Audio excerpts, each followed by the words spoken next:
guddoonka aqalka sare ee Soomaaliya ayaa maanta lagu doortay magaalada Muqdisho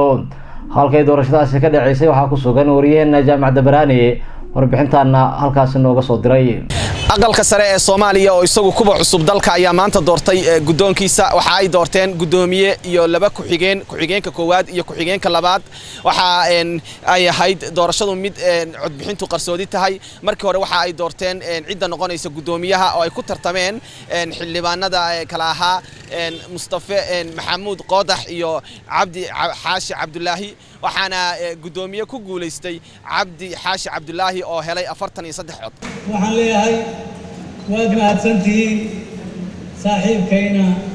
waan ku salaamayaa waa ku mahadsan yahay waxaan filayaa guddiga u taallaa ku soo dhaweynaya laakiin madaxda halka fadhidana iyo dadweynaha ka soo qayb galay dhammaan waad mahadsantihiin baan leeyahay inta kadibna waxa la bilaabay doorashada guddoomiye ku-xigeenka koowaad cidda noqonaysa aqalka sare waxa ay gashay 3 wareeg waxaana ku guuleystay Abshir Maxamed Ahmed oo loo yaqaan Bukhari kalsoonida isiiseen boqolkiiba qaranka madaxweynaha kuwa kalsoonida isiina walaalkay عبد بقدر يصير أنا بقدر نحن على رأس فوق ولا صحيح بكر يجيين أنا أصير ما رتبتي واختبار المسافة غير مسافة waxaa inta kadibna loo sii gudbay doorashada guddoomiye ku-xigeenka labaad ee guddoonka aqalka sare ee Soomaaliya uu yeelanayo waxa ayna ay gashay 3 wareeg waxaana wareegii ka dambaysta ku guuleystay Mawlid Xuseen Gohaad waxaan ballan qaadayaa haddii alla yiraaho sidii aan u dhaartay inaan uga soo baxo xildhibaanadana aan noqdo sidii aan shalay speechkayga ku sheegay ninka ugu dabacsan ugu nugul ugu shaqo fiican inaan noqdo intaasi kadibna waxa la iclaamiyay natiijada guddoonka cusub ee aqalka sare ee Soomaaliya iyo xubnaha ku guuleystay iyo xubnaha laga guuleystayna way soo hambalyeeyeen natiijada markii ay doorashadu dhamaatay waxaan la kulannay oo dareenkooda weydiinay xubno ka tirsan xildhibaanada aqalka sare dadkaan la kulannay ee dareenkooda weydiinay waxa kamid ah Cabdiraxmaan Faroole oo ah xildhibaan ka tirsan aqalka sare xildhibaan Cabdi Qaybdiid xildhibaan Cismaan Maxamuud Dufle xildhibaan Maxamuud Axmed Mashruuc dhamaanna waxa ay ka dhibteen fikirkooda sida ay u arkaan sida ay guddoonka doorashadiisa u dhacday xildhibaankii koowaad oo loo doortay guddoomiyaha aqalka waxa weeye wuxuu ka soo jeedaa Soomaaliland taa macnaheedu waxa weeye Soomaaliland is in waa ku jirtaa weeye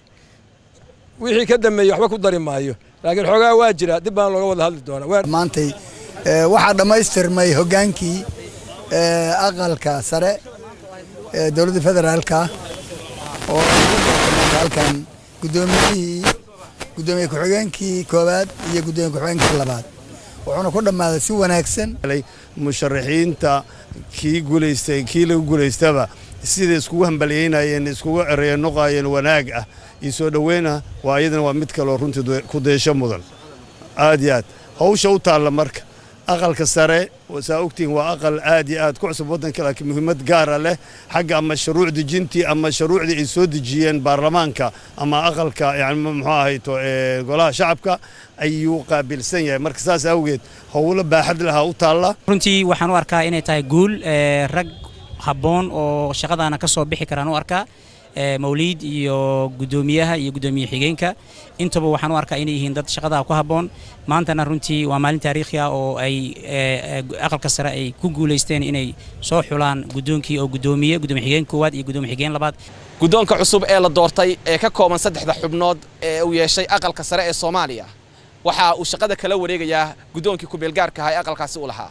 waxaana maalmaha soo socda jiri doona kulan dhexmari doona labada aqal oo ay ku soo saari doonaan guddi isku dhaf oo labada aqal ka tirsan kuwaasi oo la qorsheynayo inay soo diyaariyaan doorashada madaxweynaha Soomaaliya waa Jaamacadda Baraani oo ka soo hadlaya Somali Cable TV Muqdisho.